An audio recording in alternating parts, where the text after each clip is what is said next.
It was a Saturday morning like any other. The sun shone brightly through the kitchen window as Rachel hummed softly while preparing breakfast. She had always found peace in these simple moments. Sean, her husband of 15 years, was bustling about, his excitement palpable as he prepared for the fishing trip he'd been planning for weeks. Alex, their 12-year-old son, was eagerly putting together his gear. His face lit up with the same childlike wonder that made Rachel's heart swell with love. The house was filled with life that morning, and everything felt perfect. Sean was a man of few words, but when he spoke about fishing, his eyes would light up as if the world was his oyster. "Alex, you ready to beat me at this?" he would ask, laughing. Alex, with his straight-A report card, had grown so much. Over the years, his baseball trophies proudly displayed on the mantel and his infectious smile that brightened any room. Rachel, ever the supportive wife and mother, watched them with pride, knowing how much their small family meant to her. But as they left, waving goodbye, she never could have imagined how that day would end. By 8 p.m., Rachel had prepared dinner, expecting the two of them to return soon. Sean was religious about their evening routines, always making sure Alex got his homework done before bedtime. But when 8:30 came and went, and Sean's phone went straight to voicemail, Rachel felt a knot tighten in her stomach. She tried to shake it off. Maybe they'd gotten stuck at the lake or hit some unexpected traffic. It wasn't like her husband to break his word. The minutes dragged on, and by 8:51 p.m., Rachel's phone buzzed. The doorbell rang. When she opened the door, the two police officers standing on her doorstep sent a cold shiver through her spine. Her stomach dropped to the floor as one of them spoke, his voice gentle but firm. "Mrs. Clark, I'm terribly sorry to inform you that your husband and son were involved in a serious car accident. Your husband passed away at the scene." Rachel could barely comprehend what was happening. "Where are they? Are they okay?"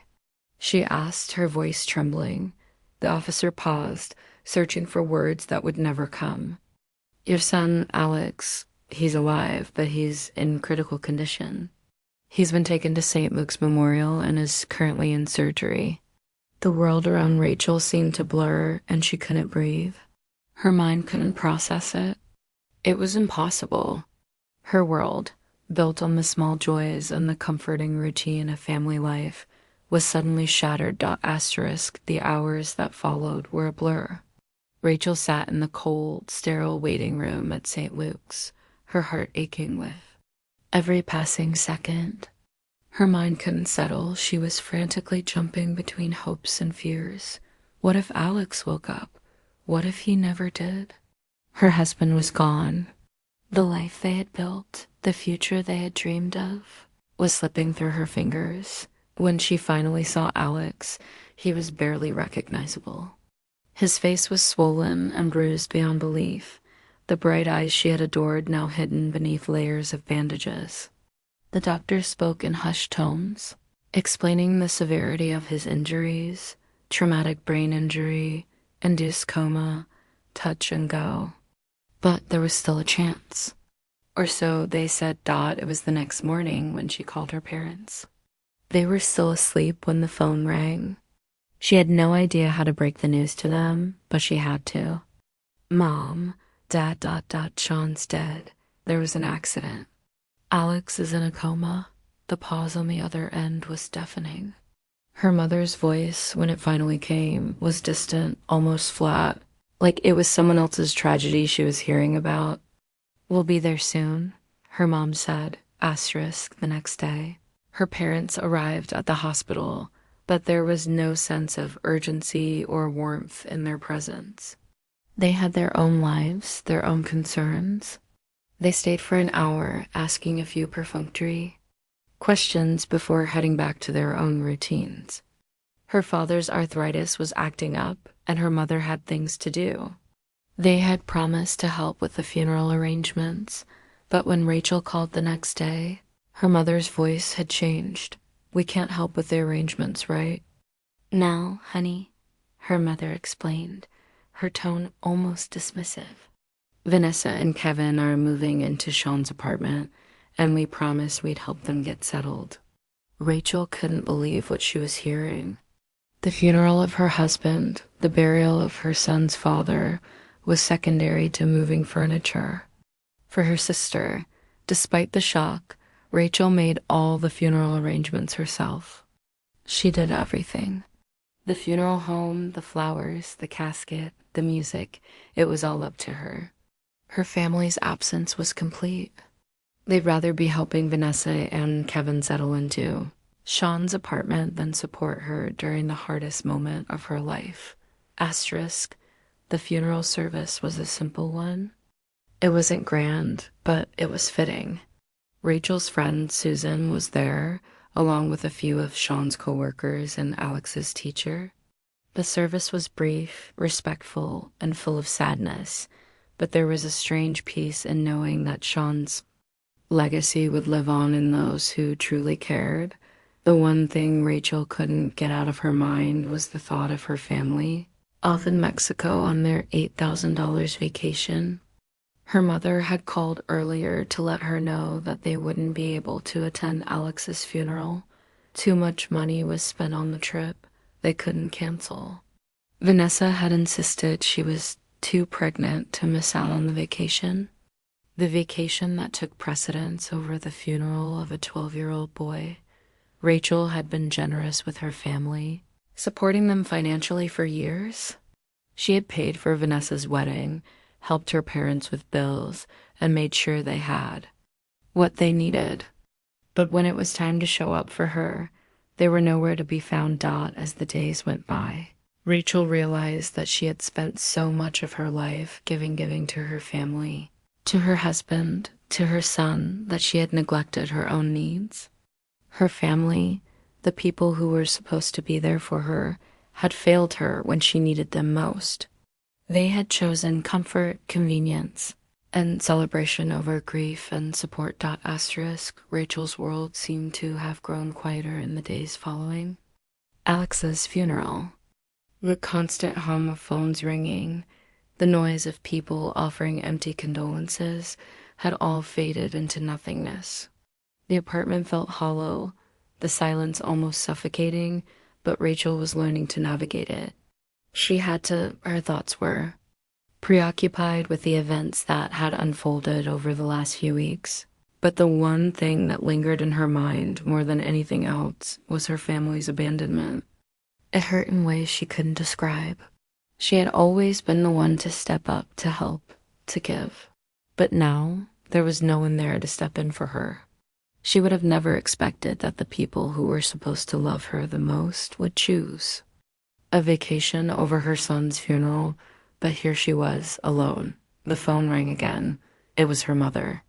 Rachel stared at it for a moment, unsure whether she wanted to pick up.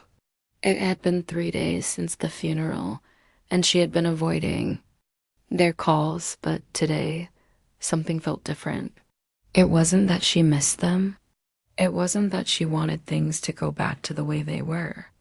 It was that, deep down, she was waiting for them to apologize, to understand the depth of her pain and how badly they had hurt her. But that's not what happened. Rachel, her mother said when she picked up. Her voice was calm, almost too calm, as if everything had been put back in place. Vanessa called me this morning, and she's really upset about the apartment. You know, she's pregnant, and Kevin's not handling it well either. They have nowhere to go now, and you can't just keep them out like this. Rachel's heart hammered in her chest. She could feel the old anger bubbling up again, the anger that had been simmering since the day her family had made their choice. Mom, I don't care. I don't care about the apartment. I don't care about Vanessa or Kevin. I'm done, she said, her voice low but steady. They didn't show up for me when I needed them the most. They didn't even show up for Alex. They went on vacation and left me to bury my son. I'm done with trying to be the one who fixes everything. There was silence on the other end, and for a moment, Rachel thought her mother would apologize. But instead, she sighed deeply, And in that moment, Rachel knew she wasn't going to get the apology she deserved. She wasn't going to get the understanding that she needed. She wasn't going to get the validation she'd been craving. "You'll regret this," her mother said, her voice tinged with disappointment. "Family is supposed to forgive each other, Rachel. This isn't how we handle things." Rachel laughed, but it was a hollow sound. "No, Mom, family is supposed to show up, not abandon each other when it counts the most." It was hard for Rachel to pinpoint the exact moment when she'd finally had enough. It wasn't just the phone calls. It wasn't just the fact that her parents hadn't come to the hospital or helped with the funeral. It was everything, the cumulative weight of all the years of giving and never receiving in return. Rachel stood at the kitchen counter, staring out the window at the empty street. She had been making dinner for one for weeks now, a routine she had to force herself into, even when she wasn't hungry. The silence in the house was unbearable. The house that had once been filled with laughter, with the joy of family, was now just a shell. She'd always been the one to give. She'd given money to Vanessa when she couldn't pay rent, helped her parents with their medical bills, and paid for Sean and Alex's expenses without hesitation. She had done everything for her family, but they had never done the same for her. It was a hard realization, one that felt like the final blow in a battle she had been fighting alone for years. But now she was done. She wasn't going to keep giving, not to people who didn't care. She wasn't going to keep hoping that things would magically improve. That night, Rachel made a decision.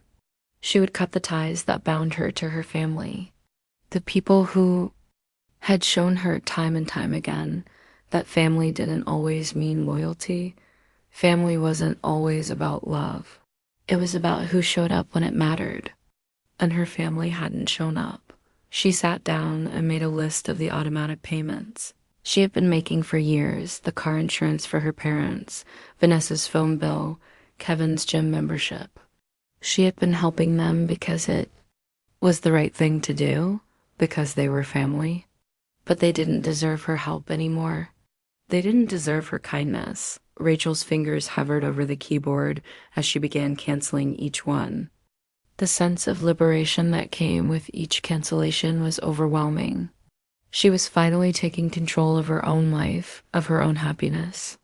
And as she clicked the confirm cancellation button on the last of the payments, she felt a weight lift from her chest. 2 weeks passed before Rachel heard from her family again.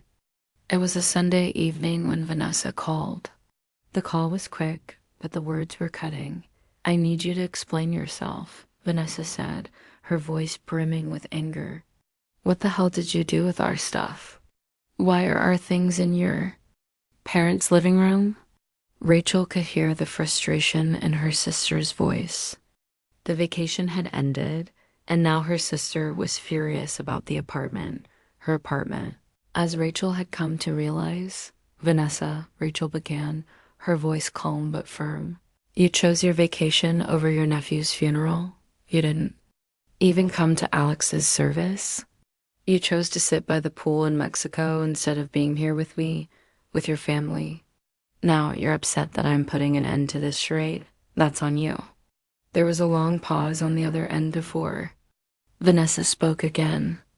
"You're not thinking clearly. You're taking all of this out on us because of your grief. We didn't mean to hurt you. Really?" Rachel's voice cracked, but she didn't back down. "You didn't mean to hurt me? You told me it was my problem. You told me you needed your vacation before your baby came. I wasn't just grieving a child. I was grieving a family that abandoned me at my lowest." Asterisk, as the days passed, Rachel found herself growing stronger. The emotional chaos of the past few weeks began to clear, leaving her with clarity she had never had before. The family that she had always leaned on, the family she had spent years sacrificing for, was no longer the family she needed. She realized she was better off without them. Rachel didn't need their approval. She didn't need their help. She needed peace, and the only way to find it was by walking away from toxic relationships, no matter how painful it was. Her life started to shift. She rented out Sean's apartment not because she had to, but because she wanted to reclaim the space that had once belonged to a man who had shared her dreams and a son who would never grow old. She made the decision to travel, to live the life that she and Sean had always talked about but never had time for. Asterisk, it was during her travels to Ireland, then Italy, and later Japan, that Rachel realized the life she had been given was still worth living. The pain would never truly go away, but she was learning to cope with it, to embrace the world around her, and to finally focus on her own happiness. By the time she was in Colorado, Rachel felt at home again. The mountains reminded her of the peace she had found within herself, the peace that had always been within reach if she'd only had the strength to find it. She was no longer defined by the mistakes of her family. She was defined by her resilience, her strength, and her ability to walk away when it mattered most. The real family, the one she had always been searching for, wasn't blood. It was the people who chose to show up when it counted, and Rachel knew with all her heart that her journey was just beginning.